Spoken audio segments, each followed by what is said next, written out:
ಸಾತಿ password change ಮಾಡುವ ವಿಧಾನ.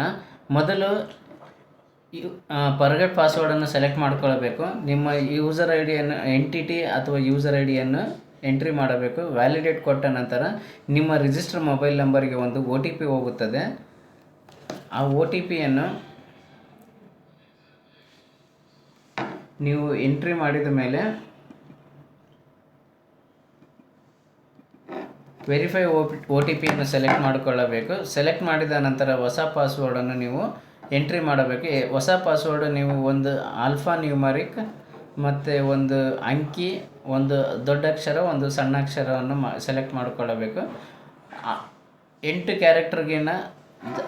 ಕ್ಯಾರೆಕ್ಟರ್ಗಳನ್ನು ನೀವು ಎಂಟ್ರಿ ಮಾಡಬೇಕು. ಅದಾದ ನಂತರ ಸಬ್ಮಿಟ್ ಅಂತ ಕೊಟ್ಟ ನಂತರ ಇನ್ನೊಂದು ಸರಿ ರೀಕನ್ಫರ್ಮ್ ಪಾಸ್ವರ್ಡನ್ನು ಸೇಮ್ ಪಾಸ್ವರ್ಡನ್ನು ಎಂಟ್ರಿ ಮಾಡಬೇಕು. ಸಬ್ಮಿಟ್ ಮಾಡಿದ ನಂತರ ನಿಮಗೆ ಪಾಸ್ವರ್ಡ್ ಚೇಂಜ್ ಆಗುತ್ತದೆ. ಇದು ಪಾಸ್ವರ್ಡ್ ಚೇಂಜ್ ಮಾಡುವ ವಿಧಾನ.